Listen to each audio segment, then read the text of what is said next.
Hey guys. Tonight we begin a journey through the darkest chapters of love's history, where a simple kiss could cost you your life.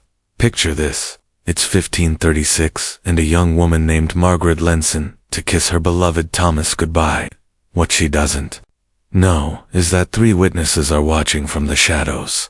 Within hours, both of them will be dragged to the executioner's block, their heads rolling in the dirt for the crime of kissing without permission. This isn't fiction. This is history. And you won't believe what happened to a pair of lovers in 1453 who dared to steal a kiss during a wedding ceremony. Tonight, you're about to discover how something as innocent as a kiss became humanity's most dangerous act of rebellion. Before we dive into these incredible stories together, I'd love it if you could show some love by hitting that subscribe button and giving this video a thumbs up, but only if you genuinely enjoy what we're exploring tonight. I'm always curious. 2. Where are you watching from right now? Your bedroom. Maybe you're curled up on the couch.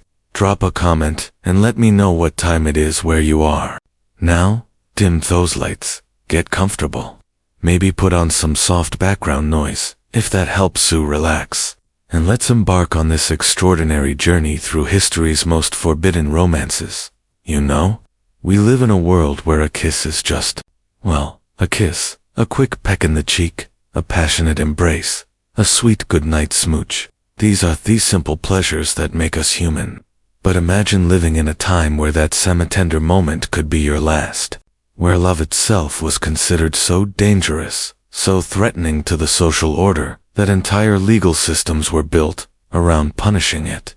And here's what's truly shocking. In medieval Barcelona, there was actually a profession called de l'amor, love watchman, whose only job was to spy on couples and report unauthorized displays of affection. They were paid 3 silver coins for every kiss they witnessed, and reported. Can you imagine that being someone's actual job description? Tonight's story begins in the cobblestone streets of medieval Europe, but it echoes across every continent and every century. Because here's what they don't teach you in school. Throughout human history, more people have died for love than for almost any other crime. Not theft, not even murder, in some cases, but of the simple act of expressing affection to another human being. Let me paint you a picture. It's a cold morning in 1348 in a small village outside London. The young baker's daughter named Ilalanina has fallen deeply in love with William, a blacksmith's apprentice. Their familia forbidden the match. She's destined for an arranged marriage to secure her father's business, and he's considered beneath her station. But love, as we all know, doesn't care about social rules. Now, before I tell you what happens to Ilalina and William, let me share something that might surprise you. In 1352, just 4 years after our story, the English crown actually passed with a called the Affection Registration Act. Any unmarried person caught in a romantic embrace had to register their feelings with local authorities and pay a monthly love tax until they either married someone approved by their families or formally renounced their affection. Failure to comply. Well, let's just say the medieval justice system wasn't known for its mercy. One fateful Sunday after church services, Ilalanina and William steal armament behind the village well. It's nothing scandalous by today's standards. Just a gentle kiss, the kind you might see in a Disney movie. But in 1348, this innocent act is witnessed by the village priest, and within hours, both young lovers find themselves accused of fornication by public display, a crime punishable by death. Here's where the story gets truly heartbreaking. The village court, led by the local lord, who happens to be Ilalanina's intended father-in-law, decides to make an example of them, not because their kiss was particularly shocking, but because their love threatened the carefully constructed web of political and economic alliances that kept medieval society functioning. And you won't believe what the court records reveal about their final moments. Ilalina's last words recorded by the court scribe were not a plea for mercy or a declaration of innocence. Instead, she looked directly at the crowd and said, "If love is a crime, then I die a criminal with no regrets. William's response. He smiled at her and whispered loud enough for everyone to hear. Then we are the happiest criminals in England. Father pleads for mercy, offering to increase his daughter's dowry, to give the Lord a larger cut of his buckery profits. William's master begs for leniency, promising the boy will be sent away, never to return. But the decision has already been made. Love in this case must be punished publicly and brutally, to send a message to any other young couples who might dare to follow their hearts, instead of their family's wishes. Reading these court records, I couldn't help but wonder, would I have been brave enough to choose love back then? Would you? It's easy to judge from our comfortable modern perspective, but imagine knowing that a single moment of affection could cost you everything, including your life. The execution takes place on a Tuesday morning. Elalanina, just 17 years old, walks to the block wearing her finest dress, the one she'd hoped to wear at her wedding. William, barely 20, holds her hand until the very last moment. The crowd that gathers isn't cheering for blood. Most of them are crying because everyone there understands that what they're witnessing isn't justice. It's the machinery of horror crushing something beautiful and innocent. But here's what makes this story even more chilling. Elalanina and William weren't unusual. They weren't exceptions to the rule. Across medieval Europe, similar scenes played out thousands of times. And here's a detail that will blow your mind. In the Duchy of Normandy, there were special executioners called amom mortis, literally love death, who specialized exclusively in executing lovers. They wore red hoods instead of black, and their axes were engraved with broken hearts. Some twisted sense of poetic justice, I suppose. Young lovers, middle-aged couples, seeking happiness after arranged marriages. Even elderly people finding companionship, all facing legal systems designed to control not just their actions, but their very emotions. The legal concept was called unlawful affection, and it covered everything from kissing to holding hands to simply being seen together without proper supervision. The punishment varied by region and social class, but it was always severe. Peasants might face public humiliation, branding, or exile. Nobles could lose their lands, titles, or lives, and women, regardless of their station, almost always faced harsher consequences than men. What's particularly fascinating and terrifying is how these laws were justified. Medieval legal scholars didn't present them as cruel or unusual. They framed them as necessary protections for society's stability. Love, they argued, was a form of temporary insanity that made people unreliable, unpredictable, and dangerous to the social order. One legal text from 1376 actually compares romantic love to demonic possession, arguing that people in love lose their ability to make rational decisions, and therefore cannot be trusted with important responsibilities like arranged marriages, business partnerships, or political alliances. The solution? Swift, harsh punishment that would restore the afflicted person to their natural state of reason. And here's something that still gives me chills. There's a documented case from 1389 where a young couple in Florence was sentenced to death, not for kissing, but for smiling at each other during a public festival. The court declared that their obvious mutual affection was a public display of defiance against God's plan for holy matrimony.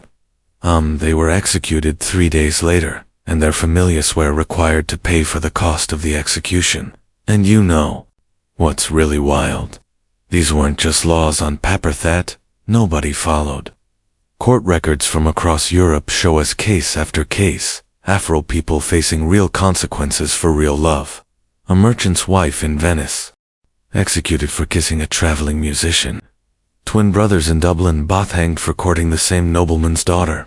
An elderly couple in Prague burned at the stake for refusing to end their inappropriate romance after their respective spouses died.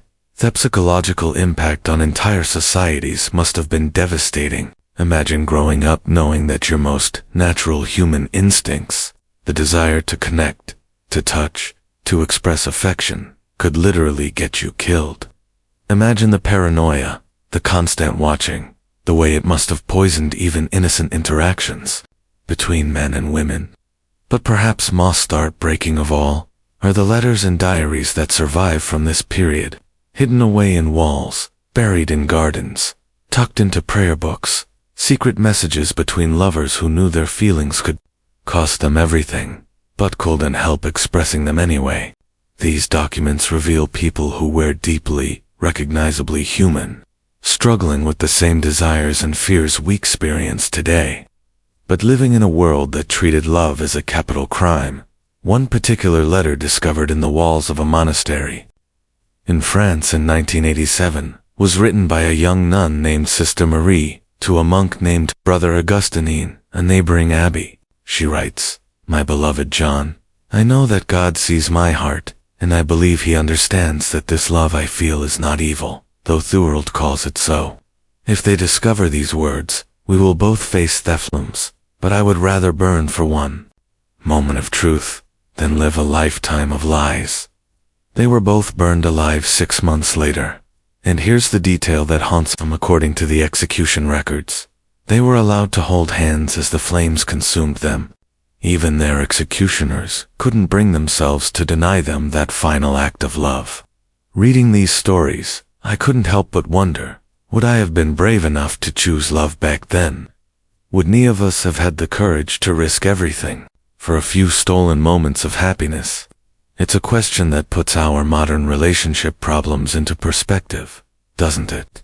And this is just the beginning of our journey, because while medieval Europe was perfecting the art of punishing love, other civilizations around the world were developing their own sophisticated systems of romantic oppression.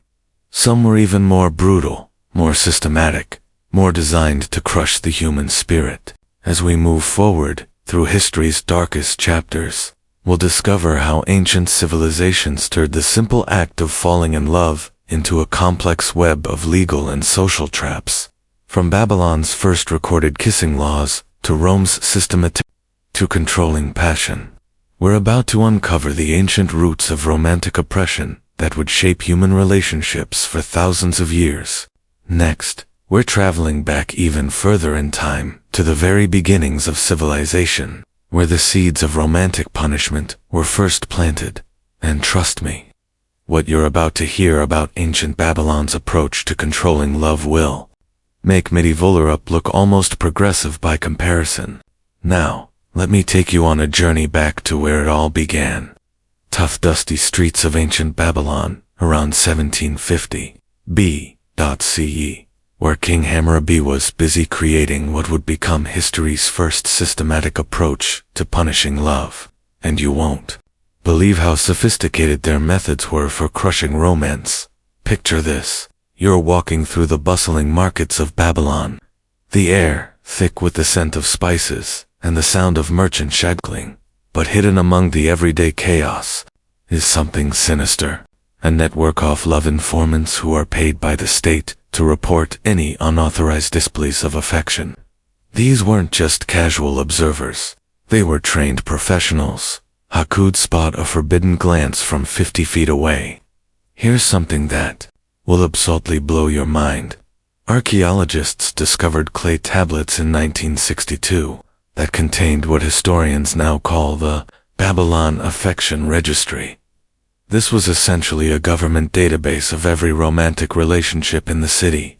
Every kiss, every handhold, every romantic conversation had to be reported within 3 days, or both parties faced what the tablets euphemistically call severance from the community. Which, let's be honest, sounds way nicer than public execution. But the Babylonians didn't just punish unauthorized love. They turned it into a science. They had different categories of romantic crimes, each with its own specific punishment. A Class 1 affection violation was making eye contact with someone of the opposite sex for more than 3 seconds without parental supervision. The punishment: having your eyes branded with hot iron. A Class 5 violation, which included kissing. Well, let's just say you wouldn't be needing those lips anymore, And here's where it gets really dark. The Code of Hammurabi, which we all learned about in school as this great leap forward in legal justice, actually contained 47 separate laws about controlling romantic behavior. 47. For context, there were only 12 laws about theft and 8 about murder. Apparently, love was considered more dangerous than taking someone's life. One clay tablet discovered in the ruins of a Babylonian courthouse tells the story of a young temple priestess Nemedninson and a merchant's son named Gilgal. Yes, I know what you're thinking. These names sound familiar because they would later inspire the Epic of Gilgamesh, but that's another story. Anyway, Ninsun and Gilgal were caught holding hands during a religious festival. Seems innocent enough, right? Wrong. Tdeath describes their trial in excruciating detail. The prosecutor, Andes, they had specialized prosecutors just for romance. Crimes argued that their hand-holding was an act of rebellion against the divine order of arranged unions. The defense, such as it was, consisted of Ninsun's father offering to triple her dowry to whoever would marry her. But here's the kicker. The judge ruled that because they had contaminated their hands with unauthorized touch, both hands had to be by being cut off. Reading these ancient records, I couldn't help but think what kind of society develops 47 different ways to punish people for showing affection. It's almost comically evil, except people actually died for this stuff. But the Babylonians weren't content with just physical punishment. They were pioneer psychologists when it came to destroying love. They developed something called immorality, basically ancient brainwashing designed to make people associate romantic feelings with fear and shame. Here's how it worked. When someone was accused of unauthorized affection, they weren't just punished and released. They were forced to undergo weeks of therapeutic sessions where they had to repeatedly confess their emotional crimes while being subjected to various forms of psychological torture. They had to memorize and recite speeches about how romantic love was a form of mental illness that made people dangerous to society. One surviving tablet contains what appears to be a script that accused lovers had to memorize. I confessed that me heart led me astray from reason. I confessed that my desires made me forget me duties to family and state. I confessed that love is madness, and I was mad.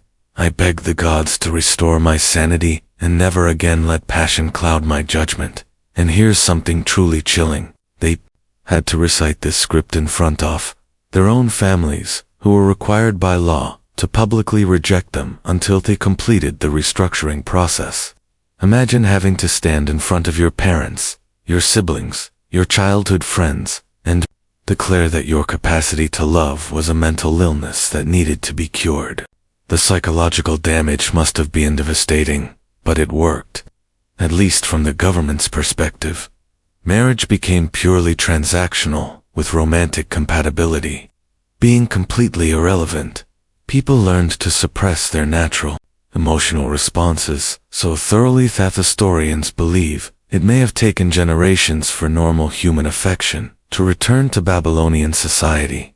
Now, you might think ancient Egypt would have been different. After all, we have all those romantic hieroglyphs and love poems, right? Well, here's where history gets really interesting. Those romantic Egyptian artifacts we see in museums, they were almost all created by Thurling class, who lived by completely different rules than ordinary people. For the average Egyptian citizen, particularly during the Middle Kingdom period around 2000 BCE, romantic expression was actually more restricted than in Babylon. They had something called the divine marriage mandate, which declared that since the gods had arranged cosmic marriages between deities, all human marriages must also be divinely arranged, meaning decided by priests and parents, with zero input from actual people getting married. But here's where Egyptian romance punishment got really creative. They developed what historians call social death as an alternative to physical execution. If you were caught in unauthorized romantic behavior, you weren't killed. Instead, your name was literally erased from all public records. Your family was forbidden from acknowledging your existence, and you became what they called mat absent, essentially a living ghost. There's a fascinating papyrus scroll, discovered in 1923, that tells the story of a young scribe named Katie, who fell in love with a weaver's daughter named Nef. They were caught exchanging love letters, which by the way had to be approved by a government censor before being delivered. The punishment both of them underwent social death. The scroll describes how Katie continued to work as a scribe, but no one was allowed to speak to him, acknowledge his work, or even look directly at him. Nefret was forced to continue weaving, but her textiles were unmarked and sold without attribution. They lived in the same small town, but were forbidden from acknowledging each other's existence. The psychological torture was so severe that within 2 years both had essentially gone insane from isolation, and you won't believe this detail.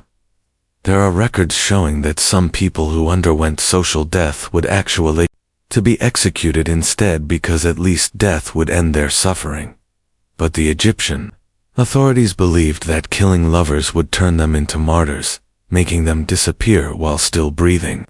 That was the ultimate deterrent.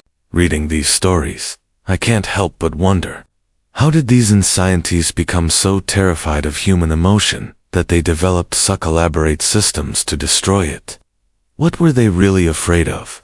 And perhaps more importantly, how many beautiful love stories were erased from history before they could even begin? The romance, as we'll discover next, took everything the Babylonians and Egyptians had learned about controlling love and turned it into an art form. They didn't just punish unauthorized romance. They weaponized it, turning love itself into a tool of political control. And when you hear about what Roman authorities did to couples who dared to choose their own partners, you'll understand why the phrase Roman romance became an oxymoron that would haunt Western civilization for centuries. The transformation from ancient societies to medieval Christianity's approach to love represents perhaps the most dramatic shift in human history when it comes to romantic punishment. If you thought the Babylonians and Egyptians were harsh, wait until you hear what happened when the church decided that passion itself was the devil's playground. It's the year 1140, and we're standing in the magnificent halls of the Abbey of Saint-Denis, France, where one of history's most tragic love stories is about to unfold. This is where we meet Peter Abelard, arguably the most brilliant philosopher of his time, and Eloise, his student who had become both his greatest love and his ultimate destruction.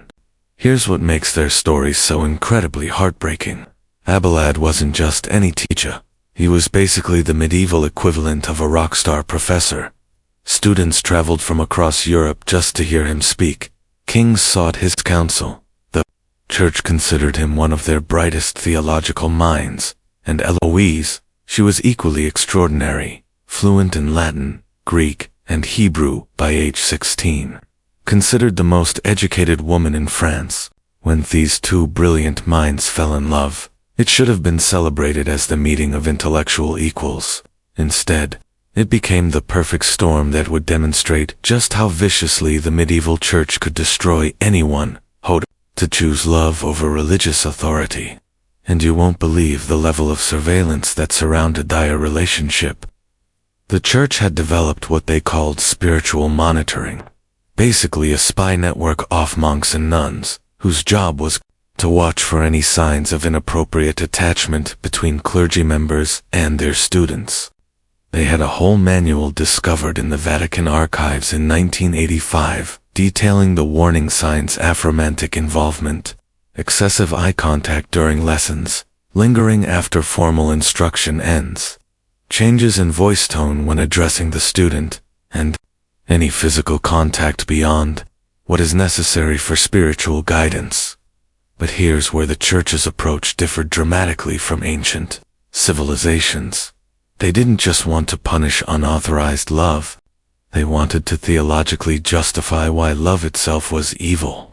They developed an entire doctrine called concupiscencia, essentially arguing that romantic love was a form of idolatry that turned people away from God.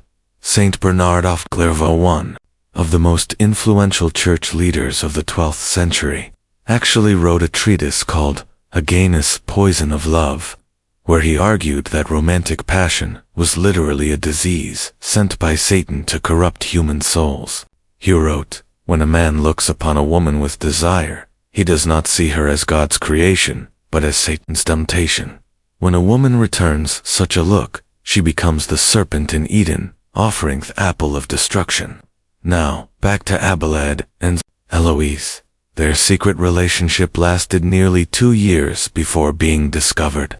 But here's the detail that shows just how paranoid the church had become. They weren't caught kissing or even holding hands. They were reported for intellectual intimacy. Essentially, their crime was having conversations that were too deep, too personal, too emotionally connected. The punishment was swift and brutal. Abelard was castrated, literally mutilated while he slept. But that wasn't enough for the church authorities. They forced Heloise into a convent where she had to take vows of celibacy, then made Abelard become a monk. But even then, they weren't satisfied. Here's the part that still gives me chills. The church forced them to publicly renounce their love, in a ceremony that was essentially psychological torture. They had to stand before a congregation and declare that their feelings for each other had been diabolic delusions, and that they thanked God for freeing them from Satan's influence. And here's what makes it even more heartbreaking.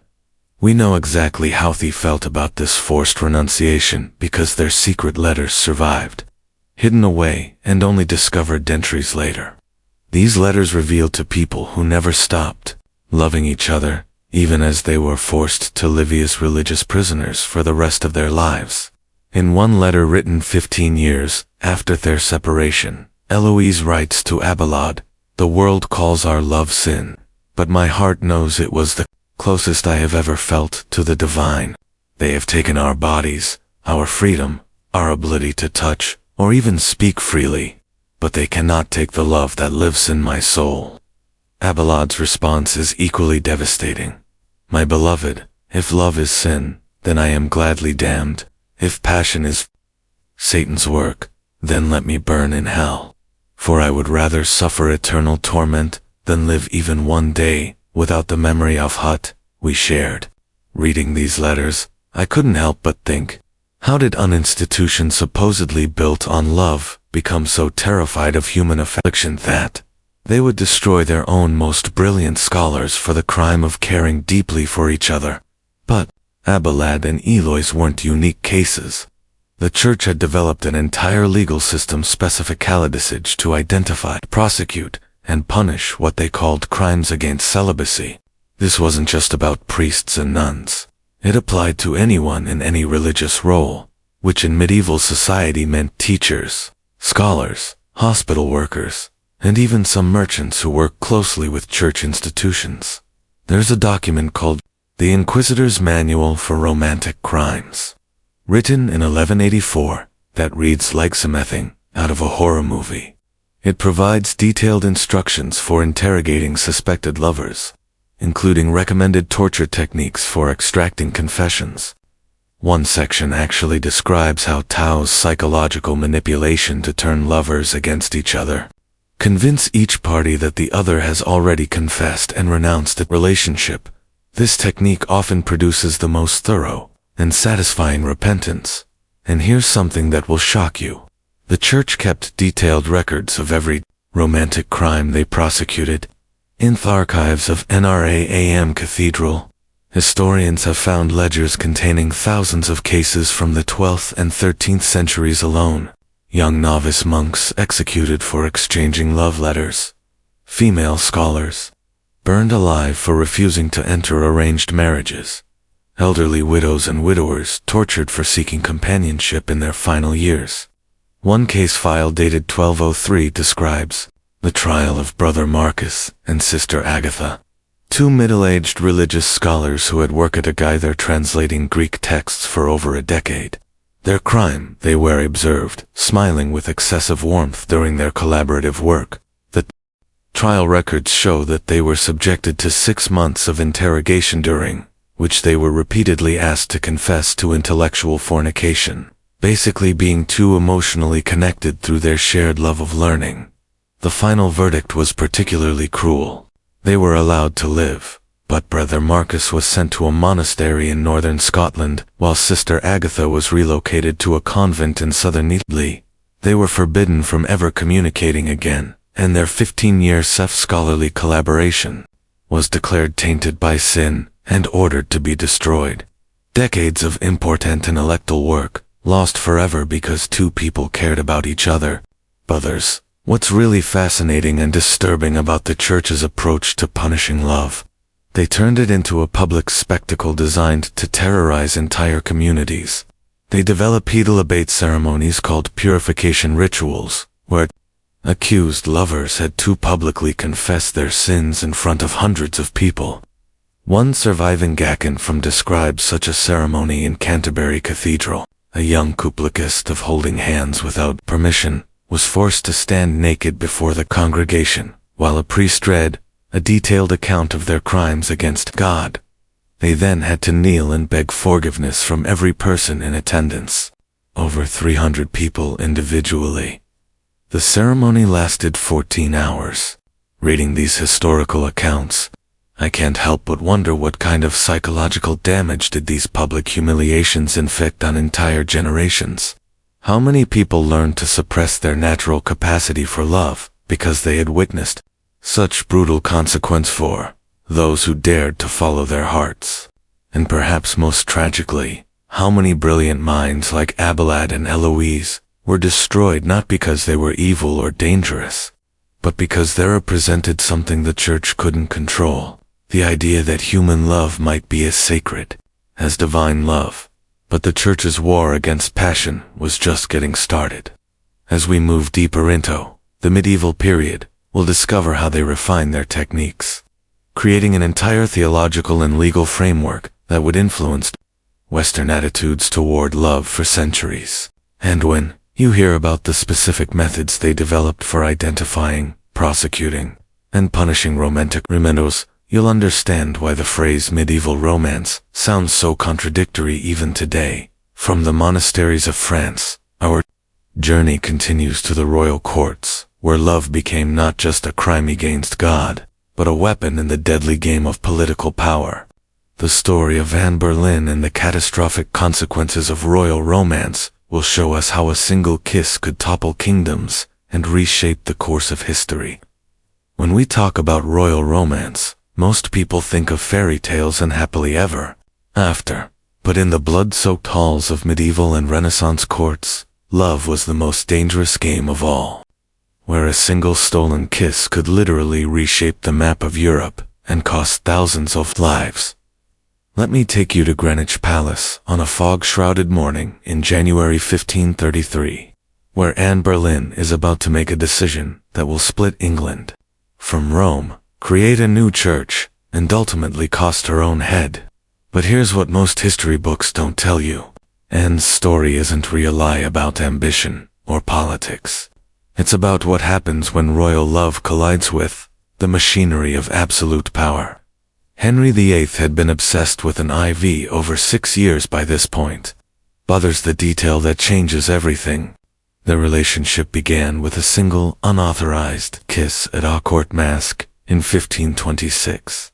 A kiss that was witnessed by the Spanish ambassador, reported to Rome, and immediately declared an act of treason against the Holy Roman Church. You see, Henry was already married to Catherine of Aragon, and in the 16th century, even looking at another woman with romantic interest was considered adultery, punishable by death, even for kings. But Anne Boleyn wasn't just any woman. She was intelligent, educated, and absolutely refused to become Henry's mistress like her sister Mary had been. And here's where the story gets really interesting. Anne actually used the law against unauthorized romance as her protection. She knew that any physical relationship before marriage would be considered a crime. So she deliberately kept Henry at arm's length for 6 years, driving him absolutely mad with desire while using his obsession to climb from a minor court lady to the future, Queen of England. But royal romance politics weren't just about individual relationships. They were about bloodlines, inheritances, and international alliances worth millions in today's money. When Henry kissed down that first time, he wasn't just expressing affection. He was essentially declaring war on the entire European political system. Here's something that will blow your mind. There's a secret document in Vatican archives, discovered only in 1995, called the English Problem Report. It's a detailed analysis written by Pope Clement's advisors in 1527, and it reads like a military strategy paper.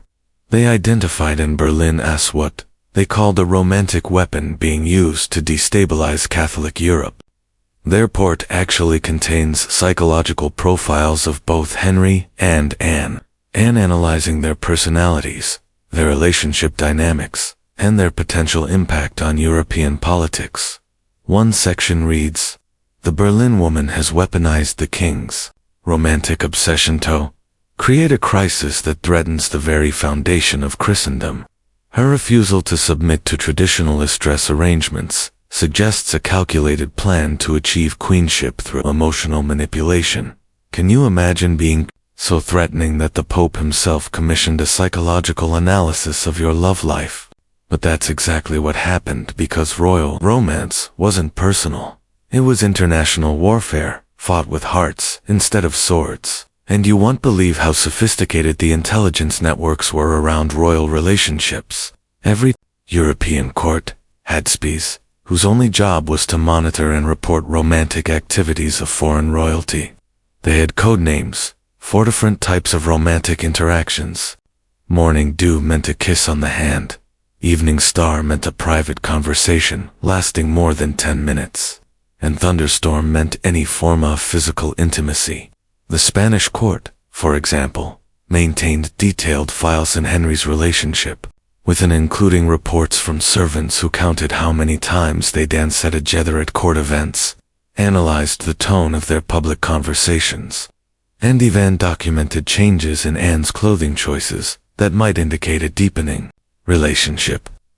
But here's where royal romance punishment got really creative.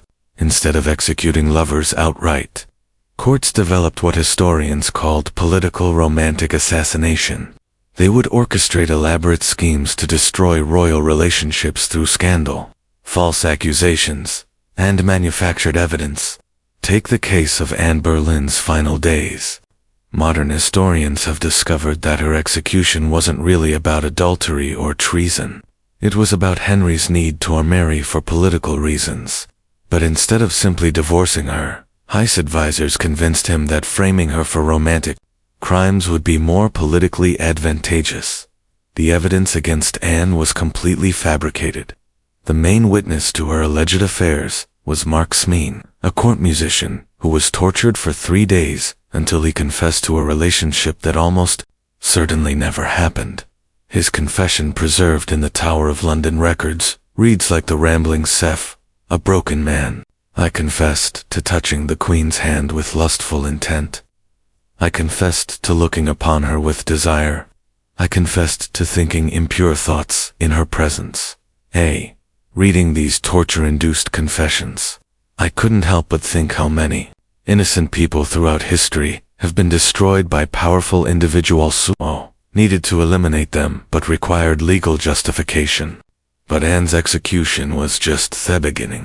Henry went on to marry 6 wives total, and the pattern was always same. Passionate courtship, political marriage, then romantic destruction when the relationship became inconvenient.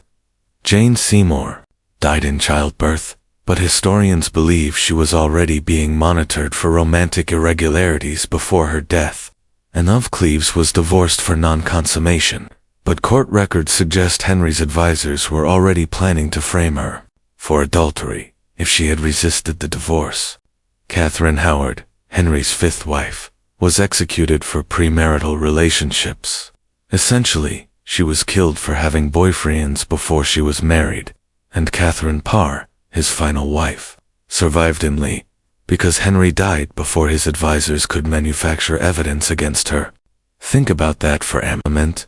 6 women, all destroyed by the same system that turned Royal Roman Chanto, a death sentence. And these weren't isolated cases. Every European court had similar stories of royal women who paid the ultimate price for the crime of being loved by powerful men. Here's something even more chilling. There are records showing that some royal courts actually maintained what they called romantic succession plans. These were detailed documents outlining how to eliminate current royal spouses and arrange new marriages based on changing political needs. Love wasn't just dangerous. It was temporary, disposable, and always subject to Tdeaths of power. One such document found in the French Royal Archives contains a section titled Methods for Romantic Dissolution that reads like a how-to manual for destroying royal marriages. It includes techniques for gathering evidence of infidelity, strategies for turning spouses against each other, and even detailed timelines for orchestrating convenient deaths. But perhaps the most tragic aspect of royal romance punishment was how it affected entire generations of royal children.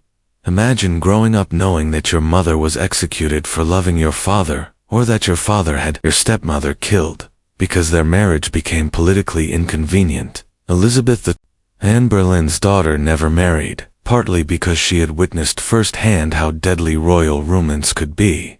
She famously said, "I would rather be a beggar and singleton a queen and married," because she understood that for royal women, love and death were often synonymous. Reading these stories, I can't help but wonder what kind of psychological damage this system inflicted on entire royal bloodlines. How many potential love stories were never allowed to begin because everyone involved understood the deadly consequences? And here's what's really disturbing. This pattern of using romantic accusations to eliminate political threats spread beyond royal courts.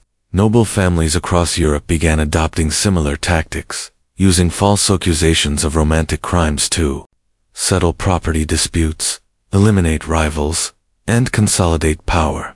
But royal romance wasn't the only deadly game being played during this era. While European courts were perfecting the art of political romantic assassination, other cultures were developing their own sophisticated approaches to controlling love, through honor codes that made Western royal brutality look almost quaint by comparison. Our journey now takes us to the Ottoman Empire in the Islamic world, where the concept of honor killing would transform romantic punishment into a family obligation that could span generations. What you're about to hear about honor codes and the systematic destructive couples who dared to choose their own love will reveal how some societies turned every family into a potential execution squad. Nothing in the history of romantic punishment compares to what happened when entire societies decided that family honor was more important than human life. Welcome to the Islamic world of the 15th and 16th centuries, where honor codes transformed every household into a potential courtroom and every family member into a potential executioner. Transport yourself to the bustling streets of Istanbul in 1453. The same year the Ottomans conquered Constantinople. Amidst the celebration and chaos of this historic victory, a young couple named Daisy and Mehmet are about to become the first documented victims of what scholars now call systematized honor execution under the new Ottoman legal framework. Here's what makes their story so tragic. They weren't even lovers in the traditional sense. Ayşe, the daughter of a spice merchant, had simply accepted a cup of water from Mehmet, a young Janissary soldier, after he helped her carry heavy bags through the crowded marketplace. That's it. A cup of water, a simple act of kindness that lasted maybe 30 seconds. But in the newly established Ottoman honor code, even this brief interaction was considered nafaka, essentially the beginning of an illicit relationship. And here's the truly horrifying part. The punishment wasn't carried out by government authorities or religious courts. It was mandated to be performed by Asia's own family. You see, the Ottoman Empire had developed something unprecedented in history. A legal system that made honor killing not just permissible, but legally required. If a family failed to restore their honor within 7 days of a reported romantic transgression, they themselves cowled, face execution for harboring shame. And you won't believe how sophisticated their monitoring is. The Ottomans created a network of honor watchers. Typically, older women were past childbearing age, and therefore considered safe from romantic temptation. These women were stationed in markets, baths, and other public spaces, with specific job of observing interactions between unmarried men and women. They had detailed training manuals, one of which was discovered in the Topkapi Palace archives in 1987, that specified exactly what constituted suspicious behavior: making eye contact for more than 2 seconds, speaking more than 3 words to someone of the opposite sex, accepting any object from an unmarried person of the opposite sex, or even walking in the same direction as some you know weren't related to. But here's where the Ottoman honor system became truly diabolical. They turned families against themselves through something called collective shame doctrine. Under this system, if one family member committed aromantic transgression, the entire extended family, parents, siblings, cousins, even in-laws, shared the shame and faced social and legal consequences until the problem was resolved.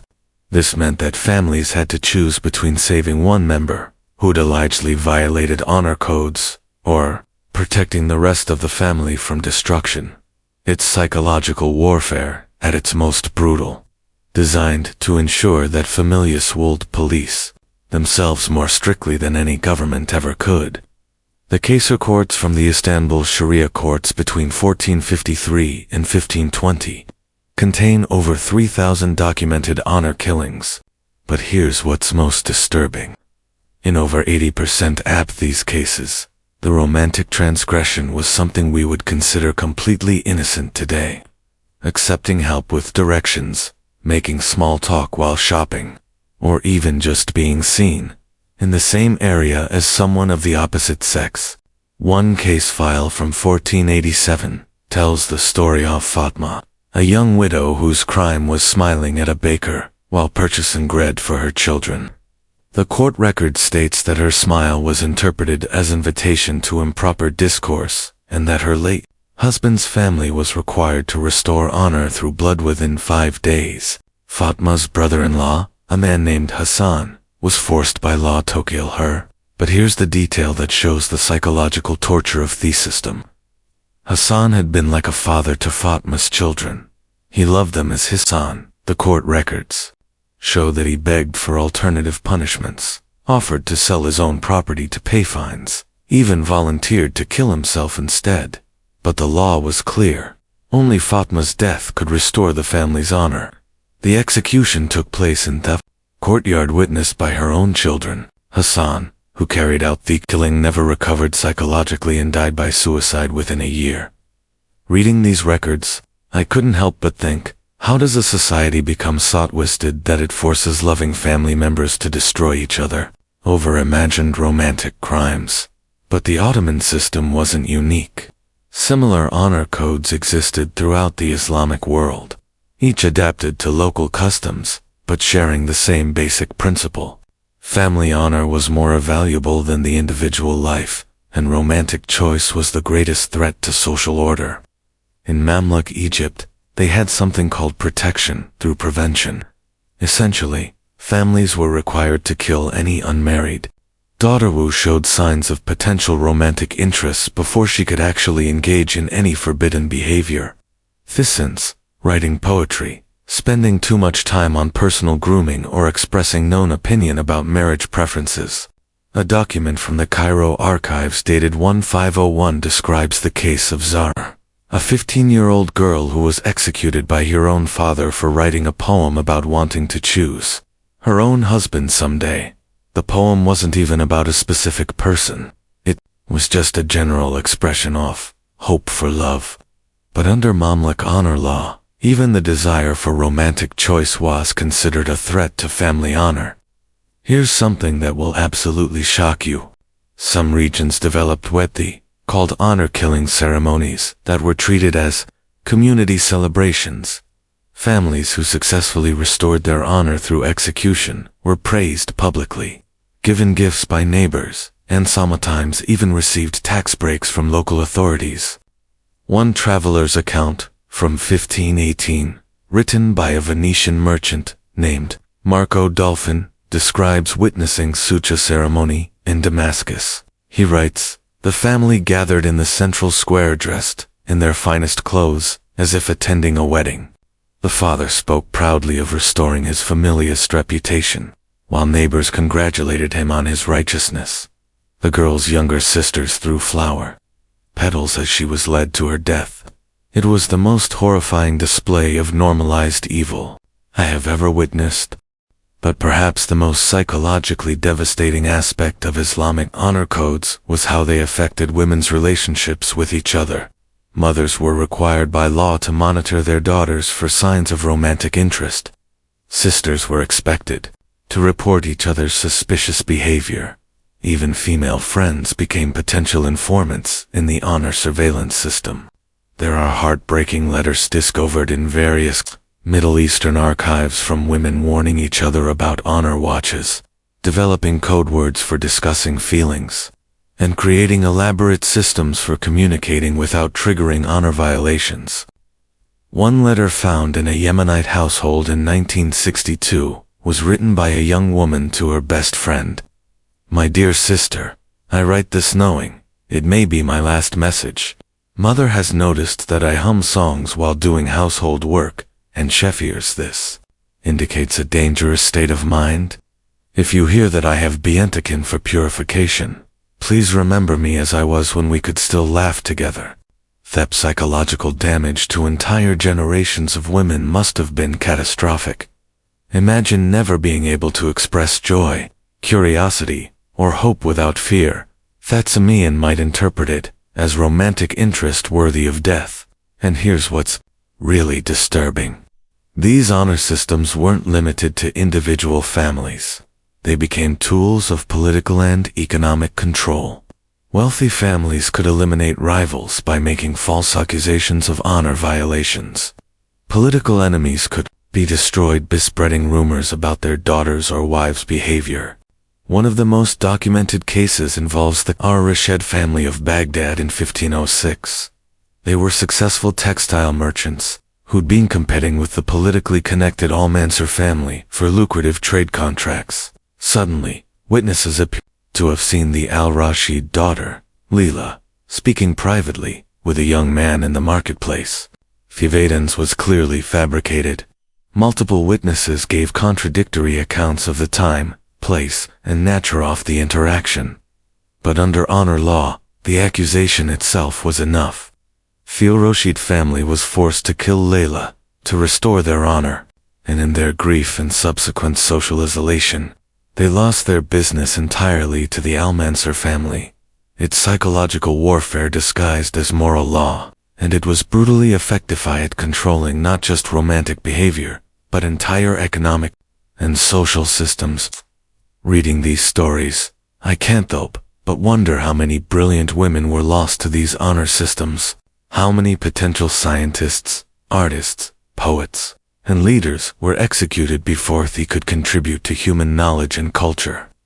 But the Islamic world wasn't the only civilization that turned love into a family death sentence.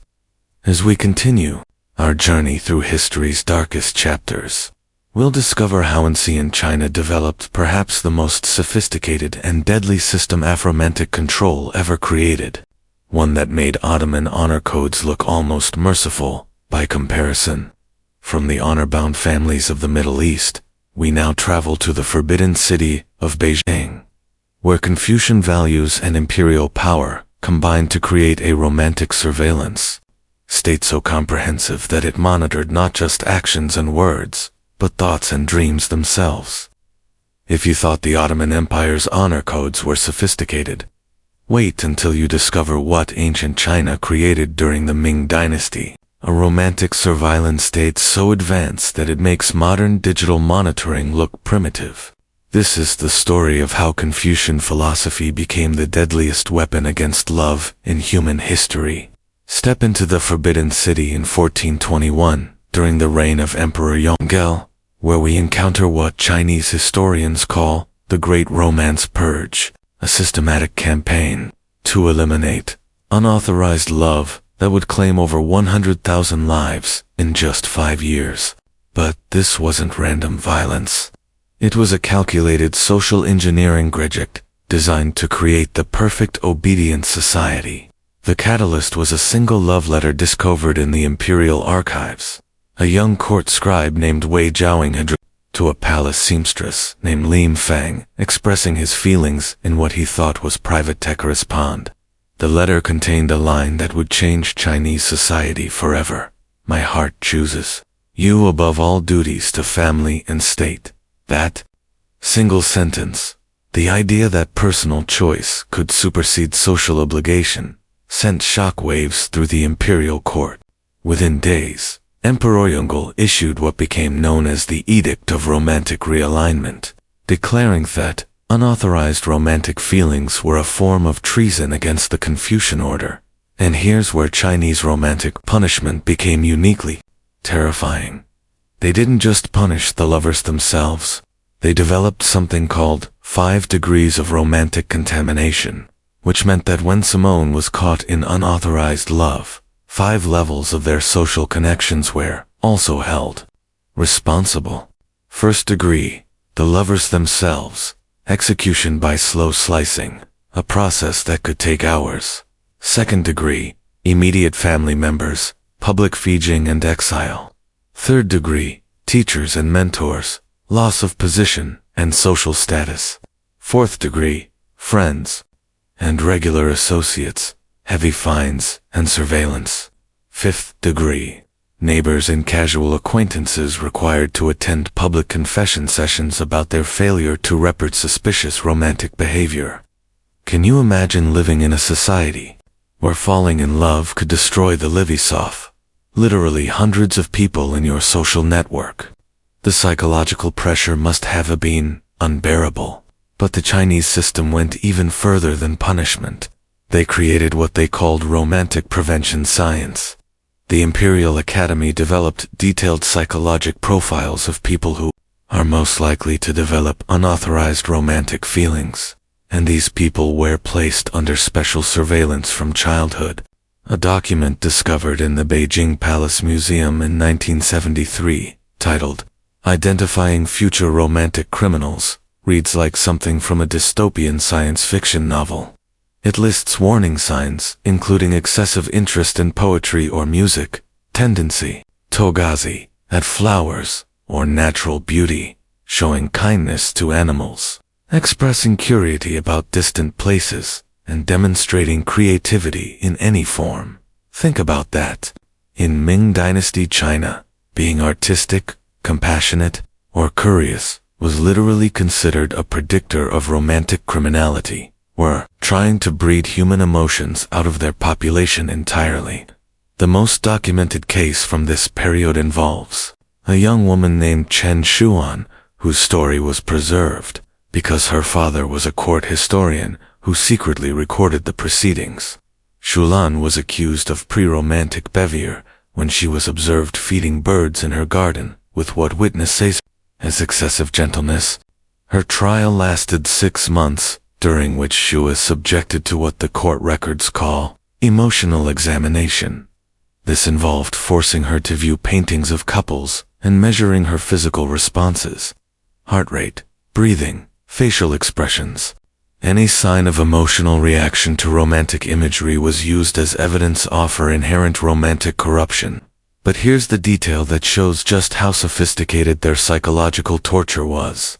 They forced Zulan to personally destroy things she loved as proof of her emotional rehabilitation. She had to burn her own poetry, kill the bird she'd been feeding, and publicly renounce any feelings of beauty or joy she had ever experienced.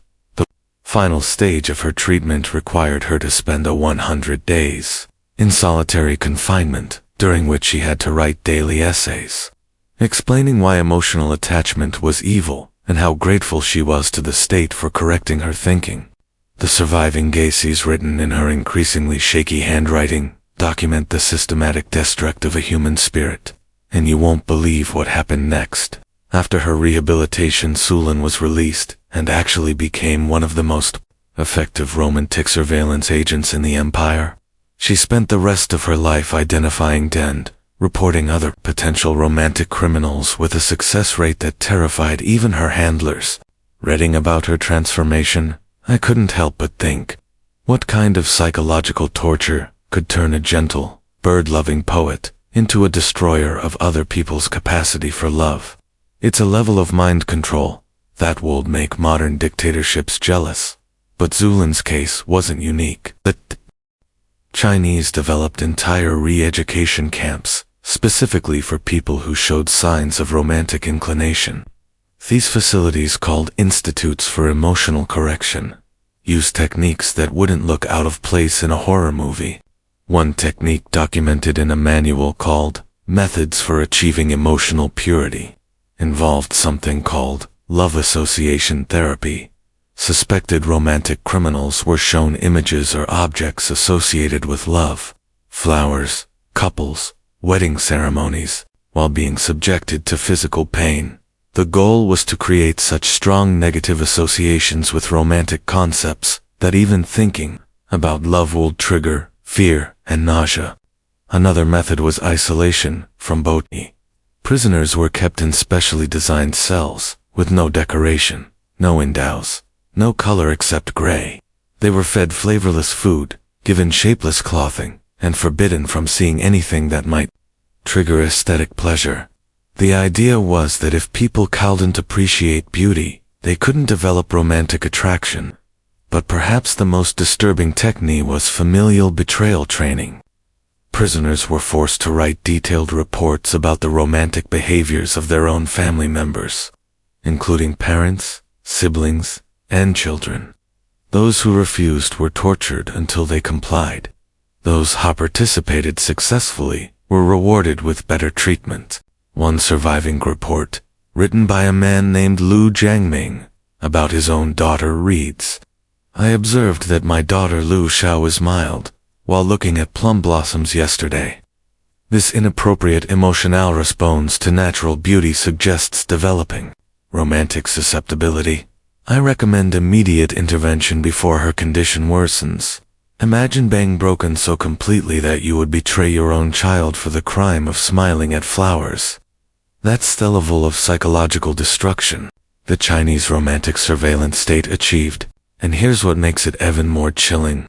It worked.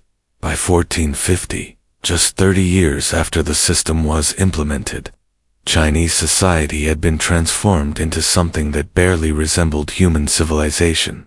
People moved through their daily lives like emotionless automatons, afraid to show any sign of joy, beauty, appreciation, or personal preference. Foreign visitors during this period wrote shocked accounts of what they witnessed. A Portuguese trader named Juan Rodriguez wrote in 1456, "The Chinese people seem to have lost something essential to human nature. They marry without affection, work without passion, and live without hope. It is as if their souls have been removed, leaving only breathing machines in human form." But the most heartbreaking evidence of what this system destroyed comes from a cache of hidden documents discovered in 1982 during renovations of an old temple in Nanjing. These were secret writings by people who had somehow retained their humanity despite the surveillance state. One anonymous letter, carbon dated to around 1445, reads, "We have forgotten how to love, and in forgetting love, we have forgotten how to be human. Our children are born into a world where kindness is suspicious, where beauty is dangerous, where hope itself is a crime. We've created hell on earth in the name of social harmony." Reading these accounts, I can't help but wonder how many generations did it take for Chinese society to recover from this systematic destruction of human emotion, and what does it tell us about how fragile our capacity for love really is? The Chinese approach to eliminating romantic choice represents perhaps the most successful attempt in human history to engineer human emotions out of existence. But even as China was perfecting the science of destroying love, other cultures were developing their own unique approaches too. Romantic control. From the sterile corridors of Chinese re-education camps, our journey now takes us to the warrior culture of feudal Japan, where the samurai code created a different kind of romanticism, one where love was considered a weakness that could destroy not just individuals, but entire family lineages. The story of how Bushido turned honor into a suicide pact will reveal yet another chapter in humanity's war against its own heart. While China was engineering emotions out of existence through systematic surveillance, Japan was taking a completely different approach to controlling love. One that turned romantic passion into a literal death sentence through the warrior code of Bushido. In feudal Japan, love wasn't just forbidden. It was considered the ultimate dishonor that could only be cleansed through ritual suicide. Journey with me to the mountain fortress of Himeji Castle in 1547, where we witness one of the most documented cases of Bushido romantic punishment. A young samurai named Teishi Yamamoto has committed what his clan considers the ultimate betrayal. He has fallen in love with Yuki, a geisha from a rival province, and worse yet, she loves him back. Now, here's what makes Japan's romantic punishment unique from everything we've seen so far. It wasn't about controlling society or maintaining political power. It was about something the samurai called purity of purpose. The Bushido code taught that any emotional attachment outside of duty to one's lord was a contamination of thassel that made a warrior weak and unreliable, and you won't believe how they tested this theory. The Japanese developed something called love vulnerability trials, where samurai suspected aphromantic attachment were deliberately placed in situations where they had to choose between their romantic feelings and their duty. These weren't hypothetical scenarios. They were real life or death situations designed to expose emotional weakness. Teishi's trial was particularly brutal. His damo, Lord Matsudira, arranged for Yuki to be captured and brought to the castle. Teishi was then given a choice: execute Yuki himself to prove his loyalty, or commit seppuku for dishonoring his warrior code. But here's the twist that shows just how psychologically these trials were. Yuki was also given a choice: convince Teishi to kill her to save his honor, or watch him die by suicide. The records of this trial, preserved in the Matsudira family archives, reveal a level of psychological torture that's almost incomprehensible. For 3 days, Teishi and Yuki were forced to sit in the same room, unable to touch or even speak to each other, while Lord Matsudira and his advisors debated the most appropriate form of death for them. But here's where the story gets even more heartbreaking. Yuki, who'd been trained in the code of honor that governed geishas, actually began trying to convince Teishi to kill her. She understood that in Japanese society, his death would bring shame to his entire family lineage for generations, while death would be seen as noble sacrifice. The trial records include her actual words: "My beloved Teishi, if your love for me is true, then prove it by choosing honor over sentiment. Let your blade be the last gift I receive from you, and let my death be the final service I perform for your soul." Wow. Reading these words, I couldn't help but think, what kind of society creates a situation where the ultimate proof of love is being willing to kill the person you love? But Teishi couldn't bring himself to execute Yuki. On the 4th day of the trial, he chose seppuku instead. And here's the detail that shows the ruthless efficiency of Bushido justice: why Yuki was forced to watch his ritual suicide, then immediately executed anyway for corrupting a warrior's spirit through romantic attachment. Both died, but in the twisted logic of Bushido, Teishi died with dishonor, while Yuki died as a criminal. Their love story, instead of being remembered as tragic romance, was recorded in clan histories as a cautionary tale about the dangers of emotional weakness. And this wasn't an isolated case. Japanese clan records from the 16th and 17th centuries contain hundreds of similar stories. The samurai class developed an entire culture around what they called death before dishonor romance. The idea that any romantic feeling strong enough to interfere with duty should be immediately eliminated through suicide. Here's something that will absolutely shock you.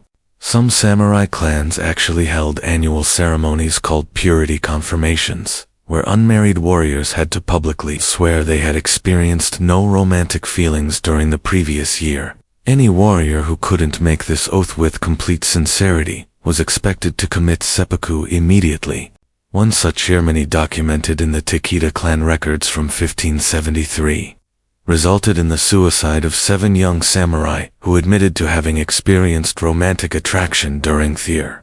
The ceremony was attended by their families, who were expected to express pride and gratitude that their sons had chosen death over dishonor. But perhaps the most disturbing aspect of Bushido romantic control was how it affected Japanese women, particularly those in the geisha culture. Geisha were trained from childhood in something called professional emotional detachment, the ability to simulate romantic and emotional connection while maintaining complete internal distance from their feelings. This wasn't just about protecting themselves from heartbreak. It was about survival in a society where genuine or romantic attachment could be a death sentence. Geishas, who were suspected of developing real feelings for their clients, faced a punishment called ceremonial beauty destruction, a process where they were systematically stripped of everything that made them attractive, from their hair and makeup to their ability to perform music and poetry. One of the most documented cases involves a geisha named Sakura, who was discovered to have genuine feelings for a young samurai named Hideyoshi in 1592. The records of her punishment, preserved in the Oshiwara district archives, detail a month-long process of systematic humiliation designed to destroy not just their career, but her very identity as a woman. First, her elaborate hairstyles were shaved off completely. Then, her face was tattooed with marks indicating her as emotionally contaminated. Her musical instruments were destroyed in front of her, and she was forbidden from wearing anything but plain gray clothing. Finally, she was forced to work as a street cleaner while wearing a sign that read, "I chose love over duty." But here's what's really heartbreaking. Sakura's punishment was considered merciful because she wasn't executed. Many geishas who were caught in genuine romantic relationships faced death by droning, a method chosen because it was considered purifying and would cleanse a their spiritual contamination. The psychological impact on Japan associate was profound. Foreign visitors during this period wrote about the strange, emotional emptiness they observed in Japanese interpersonal relationships. A Dutch trader named Willem Vanderburg wrote, in 1634, "The Japanese have created a society where human warmth is treated as a dangerous disease. Marriages are arranged like business contracts. Friendships are formal and distant, and even parent-child relationships seem to lack the natural affection I observe in other cultures. And you won't believe how this affected even the most intimate family relationships. Japanese fathers were forbidden from showing affection to their children. Mothers couldn't express emotional action to their sons after age 7. And siblings were discouraged from developing close bonds that might interfere with their individual duties." One surviving diary, written by a samurai's wife named Midori, in 1611, reveals the psychological toll this took on families. "I gave birth to 6 children, but I am forbidden to love them as a mother's heart demands. I watch my sons grow into warriors who see emotion as weakness, and my daughters learn to hide their hearts behind painted faces. We live as strangers in the same house, connected by duty, but separated by fear of feeling too much." But perhaps the most tragic aspect of Japanese romantic punishment was how it created a culture of emotional suicide that extended far beyond actual physical death. People learned to kill their own capacity for love as a form of preemptive self-protection.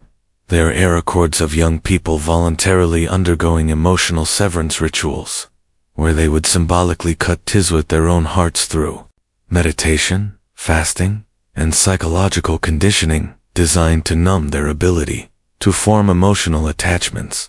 One such ritual, described in a Buddhist temple record from 1598, involves spending 30 days in complete isolation while repeatedly writing the phrase, "Love is illusion, duty is truth," until the participant could feel nothing when thinking about romantic attachment. Reading these accounts, I can't help but wonder, what happens to a civilization that successfully trains its people not to love? What does it do to human creativity, innovation, and spiritual growth when an entire society learns to fear its own heart? The Japanese approach to romantic control created a unique form of cultural trauma that influenced their society for centuries. Even today, some sociologists that Japan's challenges with emotional intimacy and romantic relationships can be traced back to these centuries of systematic emotional suppression. But as we continue our journey through a story's darkest chapters, we'll discover that even Bushido's death before dishonor approach to love palace in comparison to what happened when religious extremism turned romantic accusations into literal witch hunts.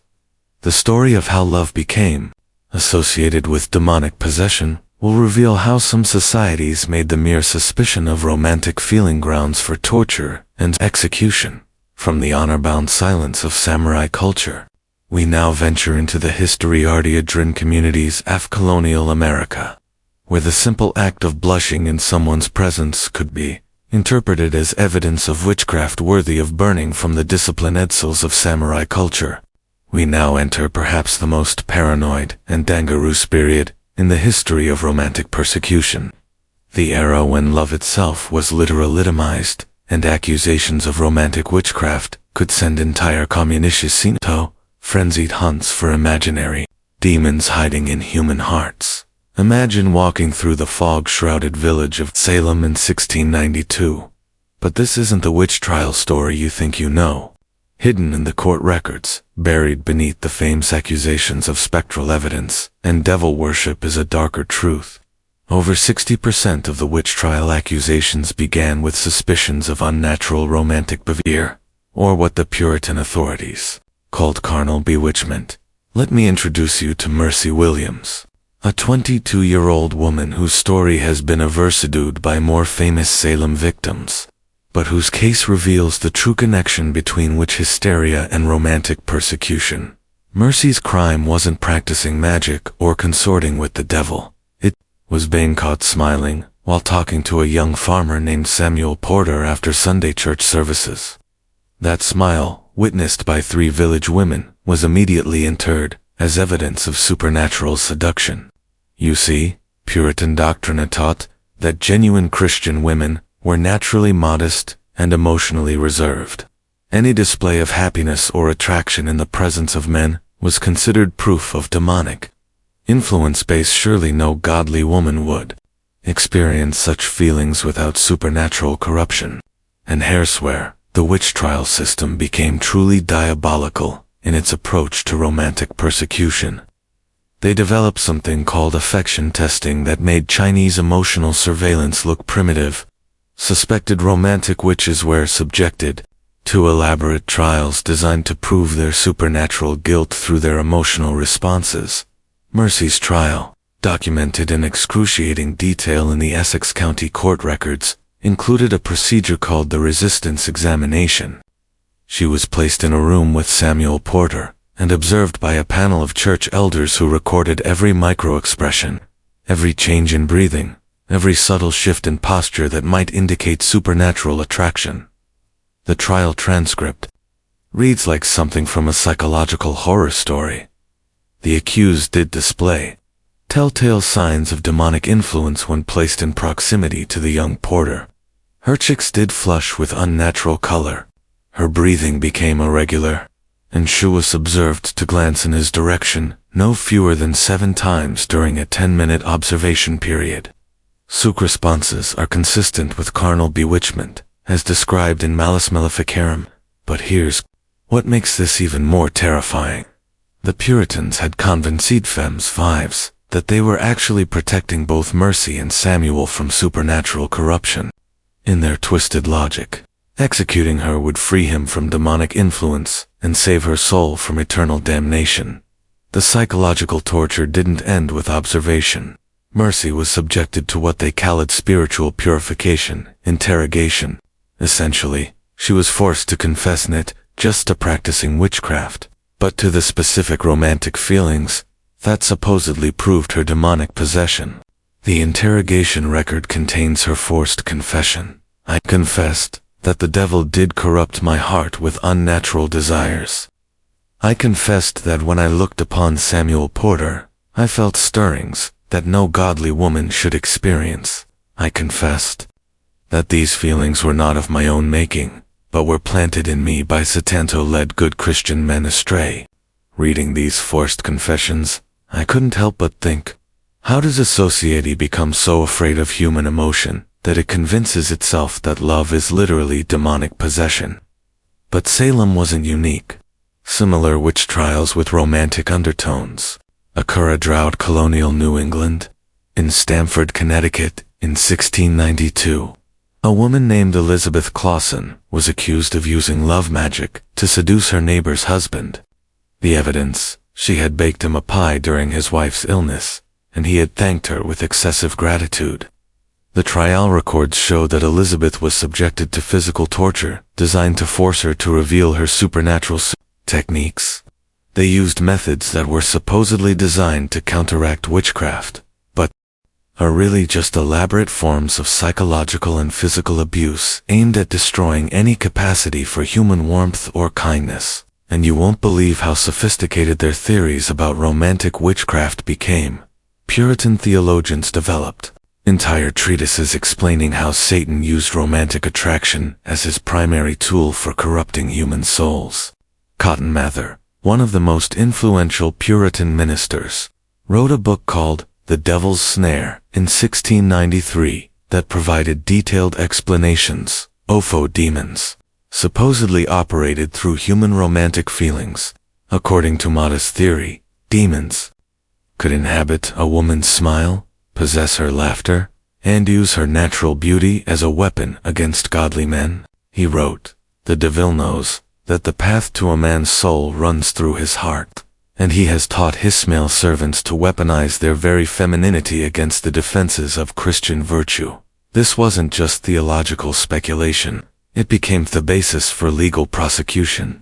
Courts across New England used Mather's writings as evidence in witch trials, and women were literally executed for the crime of being attractive or emotionally expressive.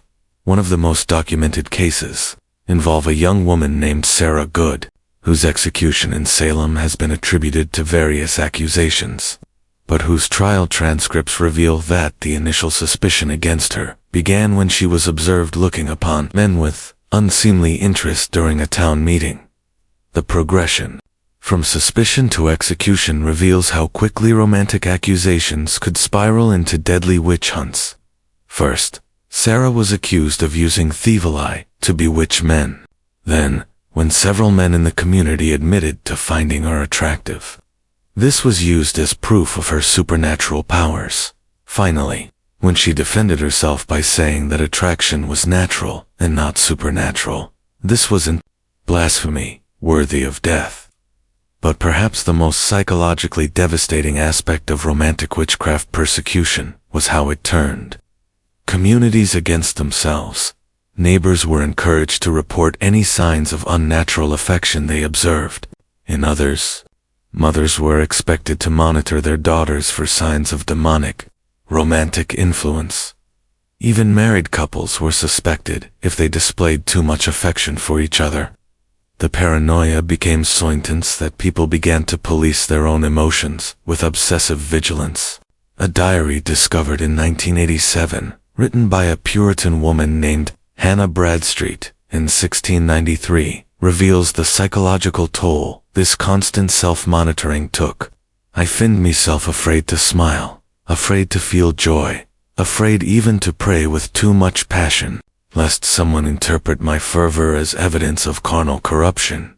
We have become a community of the emotionally dead, walking through our days like spirits already departed from our bodies. And here's something that will absolutely shock you. Some communities developed what they called emotional quarantine protocols for people suspected of romantic witchcraft, instead of immediate execution. These suspects were isolated from society and subjected to months of psychological condi, designed to eliminate their capacity for romantic feeling. One such facility discovered during archaeological excavations in 1976 near Danvers, Massachusetts contained cells specifically designed for what colonial records call affection rehabilitation. These cells had no windows, no decoration, and were painted entirely in gray. Inmates were fed bland food, given shapeless clothing, and forbidden from speaking to anyone for months at a time. The goal, according to surviving treatment manuals, was to create such strong negative associations with human interaction that the subjects would lose all capacity for romantic attraction.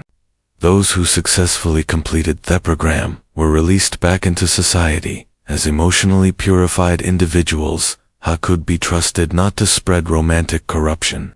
But here's what's most disturbing. Many of these purified individuals never recovered their ability to form emotional connections. They returned to their communities as shallow shells of their former selves, incapable of love, friendship, or even basic human warmth. Reading these accounts, I can't help but wonder how many potential love stories were not just prevented, but completely erased from the emotional landscape of early American society. How many people learned to fear their own hearts so thoroughly they passed that fear down to their children and grandchildren. The witch trial approach to romantic persecution represents perhaps the most successful campaign in history to convince people that their own natural emotions were supernatural threats. It created a culture of emotional terror that influenced American attitudes toward romance and sexuality for generations. But even as New England was burning supposed romantic witches, other societies were developing their own unique approaches to controlling love through legal and social systems that made witch trials look almost merciful by comparison. Our journey now takes us across the Atlantic to the supposedly refined and elegant world of Victorian England, where beneath the surface of a light society, a different kind of romantic persecution was taking place, one that used the language of medicine and morality to destroy people just as effectively as fire and sword. Beneath the elegant facades and refined manners of Victorian society lay perhaps the most sophisticated system of romantic destruction ever devised, one that used the language of medicine, morality, and social propriety to inflict psychological torture, so subtle that victims often thank their persecutors for curing them. Enter the gaslit drawing rooms of 1850s London, where we meet Dr. Isaac Baker Brown, a respected gynecologist whose treatments for female romantic desire would horrify even the most hardened medieval executioner. Dr. Brown had convinced Victorian society that women who showed signs of romantic or sexual interest suffered from a medical condition called moral insanity that required immediate surgical intervention.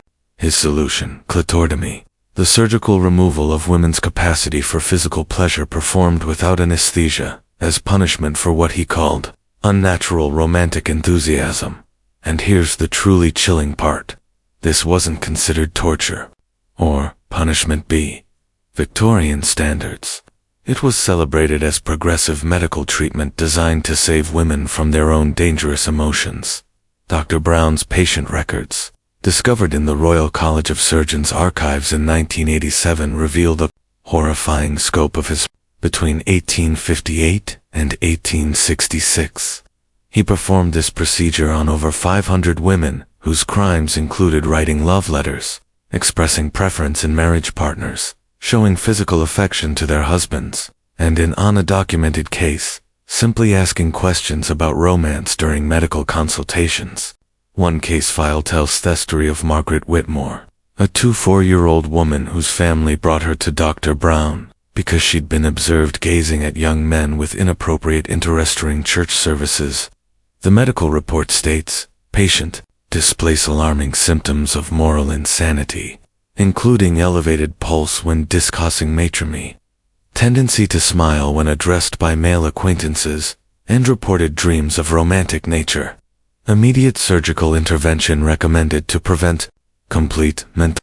Margaret's treatment took place in Dr. Brown's private clinic, where she was strapped to a table while fully conscious and subjected to what the medical records euphemistically describe as corrective surgery. The procedure notes written in Dr. Brown's own hand read like something from a torture manual. Patient remained conscious throughout procedure to ensure maximum psychological impact. Excessive screaming noted, which is typical of moral insanity cases. Patient thanked me upon recovery, indicating successful treatment of romantic delusions. Reading these medical records, I couldn't help but think, how does a society convince itself that surgical lirman, a woman's capacity for pleasure, is medical progress? But that's exactly what Victorian England did, and the practice spread throughout Europe and America. But Dr. Brown wasn't working alone. He was part of a larger Victorian medical establishment that had declared war on female romantic desire through what they called scientific moral medicine. They developed an entire classification system for different types of romantic disorders that supposedly required medical intervention. First degree, romantic hysteria was diagnosed in women who showed excessive interest in poetry, music, or romantic. Treatment involved cold water baths, dietary restrictions, and isolation from any form of artistic expression. Secondary cases where women expressed opinions about potential marriage partners or showed physical affection in public. These cases required more aggressive treatment, including straitjackets, forced medication, and sometimes lobotomy. And you won't believe what they classified as third-degree romantic hysteria. This was diagnosed in women who claimed to love their husbands too much, expressed sexual desire within marriage, or showed joy in physical intimacy. Victorian doctors genuinely believed that women who enjoyed marital relations were suffering from a dangerous mental illness that threatened the moral fabric of society. One of the most documented cases involves Lady Catherine Morrison, whose husband brought her to Dr. Brown in 1861 because she had expressed excessive enthusiasm for their physical relationships. The medical consultation notes record her husband's complaint.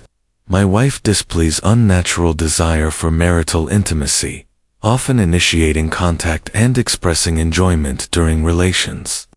This behavior is deeply disturbing and suggests serious moral corruption that requires immediate medical attention.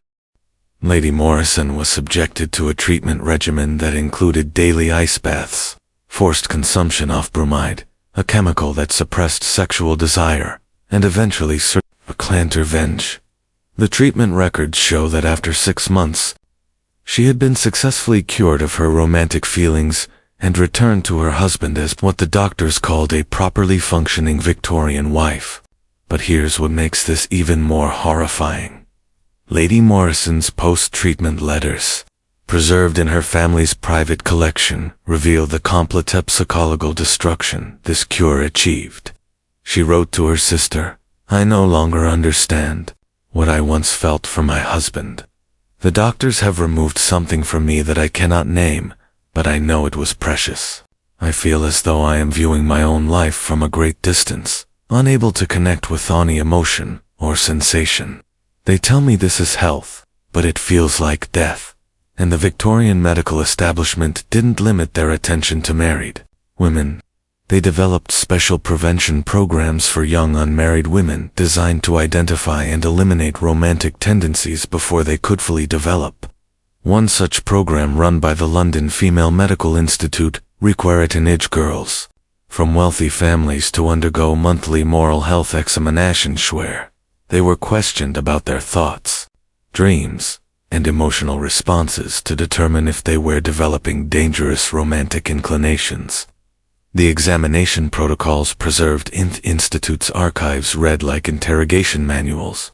Girls were asked detailed questions about their reading preferences, their dreams, their physical sensations, and their thoughts about marriage. Any answer that suggested emotional depth or romantic curiosity was recorded as evidence of developing moral pathology.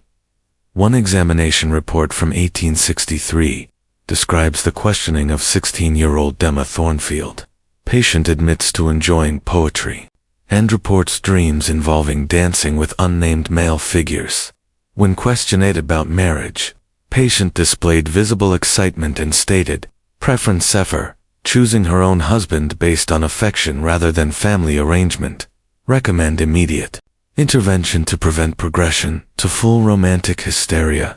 Emma's treatment involved in sent to what Victorians called a moral rehabilitation institute, essentially a prison for young women whose crime was showing signs of normal human emotional development. These institutions, scattered throughout England, housed hundreds of teenage girls whose families had them committed for displaying romantic interest. The daily routine at these institutes was designed to systematically crush any capacity for emotional expression.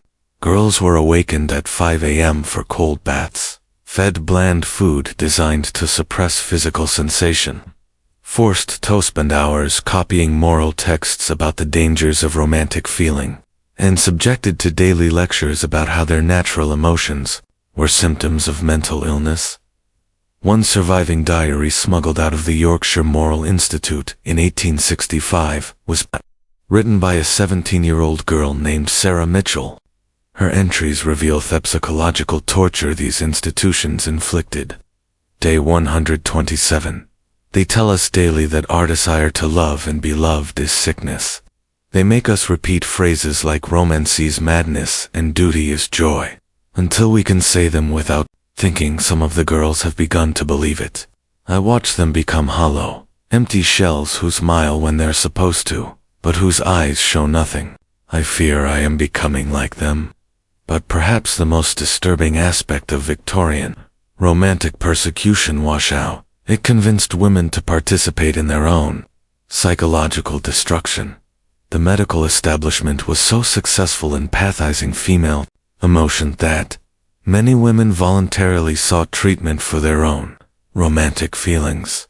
Hospital admission records from the period show hundreds of cases where women committed themselves for treatment of what they called inappropriate emotional responses. 1. Admission form from 1867 reads, I, Elizabeth Hartwell, do voluntarily admit myself for treatment of excessive romantic feeling toward my betrothed.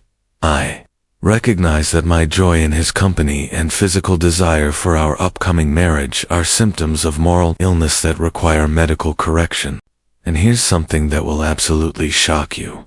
Some Victorian women actually formed support groups for what they called romantic recovery, where they helped each other overcome their capacity for love and sexual desire. These groups met in private homes and followed treatment protocols developed by the medical establishment. Meeting minutes from one such group, discovered in a Manchester attic in 1992, reveal women encouraging each other to suppress their emotions and celebrating scandalous elimination of romantic feelings. One entry reads, Sister Margaret reports successful completion of her emotional deadening therapy. She no longer experiences inappropriate pleasure in her husband's company and has achieved the proper state of morality. We congratulate her on this medical victory. Reading these documents, I can't help but wonder what kind of civilization can't half its population, that their capacity for love is a disease that needs to be cured, and how many generations of women pass down this emotional trauma to their daughters, teaching them to fear and suppress their own hearts. The Victorian approach to romantic persecution was particularly insidious space. It convinced victims that their suffering was medical treatment, their oppression was moral improvement, and their emotional destruction was psychological healing.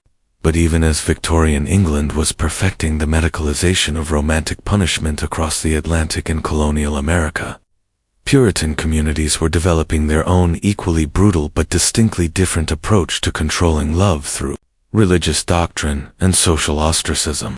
From the sterile brutality of a Victorian medical treatment, our journey now takes us to the harsh wilderness of colonial New England, where Puritan communities created a theocratic system that made love itself a sin against God and turned romantic desire into evidence of spiritual corruption. worthy of public humiliation and exile.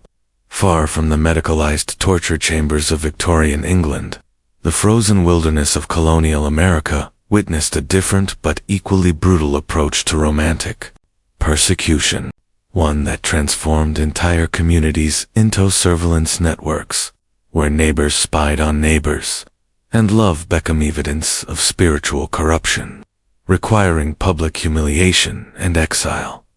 Step into the harsh winter of 1649 in Plymouth Colony, where we encounter the history of Thomas and Patience Brewster, whose forbidden courtship would expose the terrifying efficiency of Puritan romantic control. Thomas, a 23-year-old carpenter, had committed what the colonic considered a grave sin. He had chosen his own romantic partner instead of accepting the wife selected by his family and church elders. But here's what makes the Puritan approach unique. They didn't just punish unauthorized romance. They turned the entire process of courtship into a form of public theater designed to humiliate and terrorize anyone who dared to follow their heart instead of religious authority. Thomas and Patience were forced to undergo something called corrective courtship, a months-long process where every interaction between them was supervised, monitored, and subjected to religious interpretation. They couldn't speak to each other without a church elder present, couldn't look at each other for more than 5 seconds at a time, and were required to confess their romantic feelings public every Sunday as evidence of their spiritual corruption. And you won't believe how sophisticated the Puritan surveillance system was. Each colony maintained detailed records of every unmarried person's behavior, tracking who spoke to whom, for how long, and in what emotional tone. These records, preserved in the Massachusetts Historical Society, reveal a level of social monitoring that would make modern authoritarian regimes jealous. One surveillance report from 1651 documents activities of a young woman named Mary Warren, subject observed, smiling while conversing with unmarried male colonist John Proctor, for duration of 12 minutes following evening prayers. Smile frequency noted as excessive. 7 instances of facial brightening during conversation.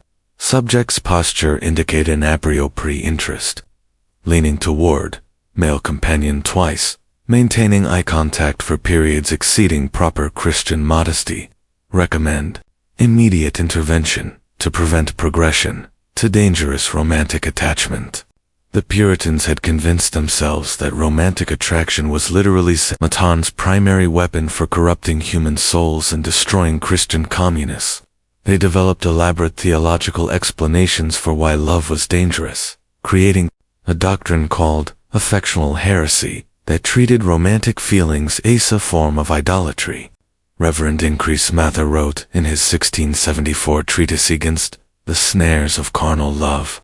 When a man or woman feels their heart drawn to another through passion rather than godly arrangement, they have placed a human creature above the Creator in their affections. This is spiritual adultery of the highest order, for it teaches the soul to worship flesh instead of spirit.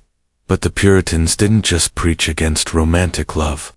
They developed systematic punishment protocols designed to break people's capacity for emotion. One of the most documented cases involves a couple named Samuel and Elizabeth Sewell, who were caught holding hands during a church service in 1663. Their punishment was called public mortification of affection, a process that lasted 6 months, and was designed to humiliate them so thoroughly that no one else in the community would dare risk similar emotional expression. First, they were forced to stand in the town square every Sunday for 2 hours wearing signs that read, "I chose flesh over spirit."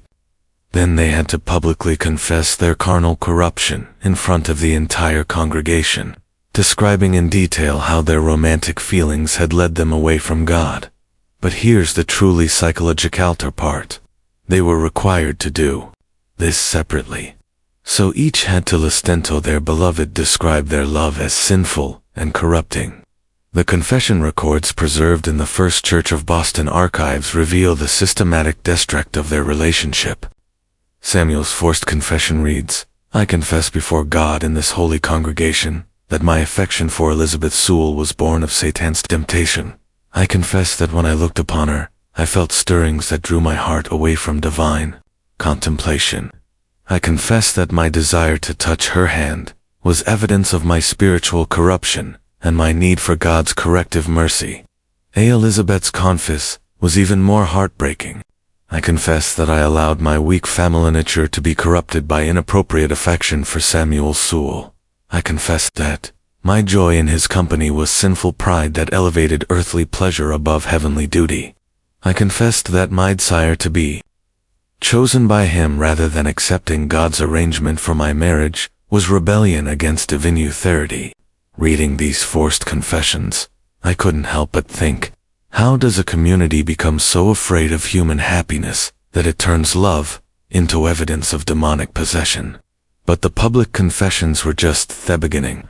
Samuel and Elizabeth were then subjected to affection separation therapy, a process where they were forbidden from seeing, speaking to Erevan, being in the same building as each other for an entire year.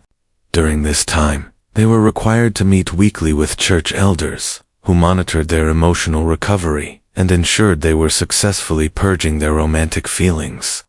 The therapy session notes discovered in Harvard's Puritan Studies collection reveal a level of psychological manipulation that's almost unbelievable. Church elders use techniques that modern psychologists would recognize as systematic emotional abuse, forcing the couple to describe their love in increasingly negative terms, making them associate thoughts of each other with guilt and shame, and rewarding them only when they expressed indifference or revulsion toward their former romantic partner. One session note from November 1663 reads, "Subject Elizabeth shows promising progress in affection elimination. When shown a letter she had previously written to Samuel, she displayed appropriate revulsion and stated that the romantic sentiments expressed were evidence of my former spiritual sickness. Recommend continued isolation therapy to complete the purification process." And here's what makes this even more disturbing. The Puritan system was so effective at destroying romantic relationships that many couples who underwent this therapy never recovered their ability to love each other, even after being permitted to marry. Samuel and Elizabeth were eventually forced into marriage, not to each other, but to partners chosen by their families and church leaders. Their wedding records show that both ceremonies were discreet, joyless but godly unions, where the couple showed appropriate spiritual detachment from carnal concerns. But perhaps the most tragic aspect of Puritan romantic persecution was how it affected children. Growing up in communities where love was treated as spiritual corruption, entire generations learned to suppress their emotional development from early childhood. School records from the period show that children were taught to monitor each other for signs of inappropriate affection, and were rewarded for reporting their classmates' emotional expressions to teachers and parents. One schoolmaster's diary from 1667 describes a typical day. Young Timothy Miller observed, showing kindness to female classmate Sarah Hopkins Sharetis, midday bread with her when she had none. Reported this concerning behavior to his parents for appropriate correction. Such premature displays of protective instinct toward females must be corrected before they develop into dangerous romantic inclinations. The psychological damage to entire communities was profound. Foreign visitors during this period wrote shocked accounts of the emotional emptiness they observed in Puritan settlements. A French trader named Pierre de Cherevores wrote in 1672, "These English colonists have created communities where joy itself is treated as evidence of sin. Children learn not to smile. Couples marry without affection, and neighbors interact with such emotional distance that one might think they fear contamination from human warmth. It is as if they have declared war on their own humanity. And you won't believe how far the Puritans took their anti-romantic crusade. Some communities developed emotional purity pledges that young people were required to sign, promising never to experience romantic attraction without parental and church approval. Breaking these pledges was grounds for exile from the colony. Essentially, a death sentence sign, the harsh wilderness conditions. One such pledge, preserved in the Connecticut Historical Society, reads, I, Jonathan Edwards, aged 16 years, do solemnly swear before God and this Christian community that I will never allow my heart to be drawn to any person through carnal attraction. I pledge to accept whatever marriage arrangement my parents and church elders determine to be God's will for my life. I promise to report any romantic thoughts or feelings to my spiritual advisors for immediate correction should I break this sacred oath. I accept exile from Christian society as just punishment for spiritual corruption. Reading these documents, I can't help but wonder what kind of psychological tram did these communities inflict on generations of young people. How many potential love stories were crushed before they could even begin? And what did that do to the emotional development of early American society? The Puritan approach to romantic control created a cultural foundation of emotional repression that influenced American attitudes toward love and sexuality for centuries. Even today, some sociologists argue that certain aspects of American sexual anxiety and relationship dysfunction can be traced back to this colonial war against human affection. But as we continue our journey through a story's most devastating romantic persecutions, we're about to encounter something even more shocking. A period when political revolution became an excuse for the most systematic destruction of love in European history, from the frozen emotional landscape of Puritan America. Our path now leads to the blood-soaked streets of revolutionary France, where the guillotine became the final destination for aristocratic lovers whose crime was choosing romance over revolutionary purity, the screams echoing through the cobblestone streets of Paris in 1793 weren't just the sounds of political revolution. They were the death cries of love itself. As Robespierre's reign afterward transformed romantic relationships into weapons of political destruction and turned the guillotine into the final judge of matters of the heart. Picture yourself in the shadow of the guillotine on a gray morning in October 1793, where we witnessed the execution of the Compton contest to Pauline, not for political crimes or treason against the revolution, but for the shocking offense of genuinely loving each other in an age when romantic devotion was considered evidence of aristocratic decadence. Here's what makes the approach to romantic persecution uniquely terrifying. They weaponize love itself, turning romantic relationships into political statements that could be used to justify mass executions.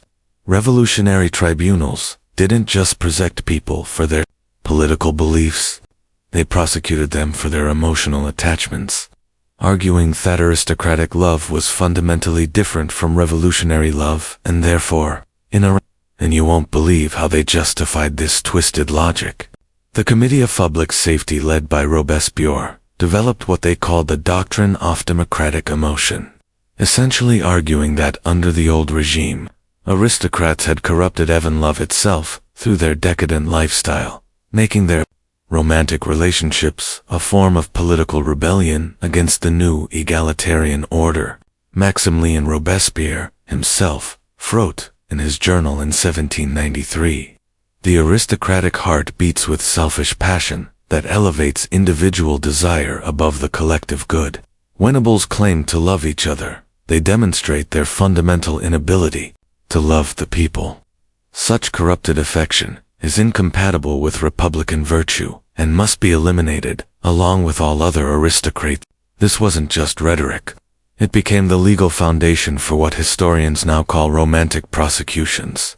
Revolutionary courts across France began treating couples for the crime of loving each other in ways that were deemed incompatible with revolutionary values. One of the most documented cases involves the Duke and Duchess de Wise, whose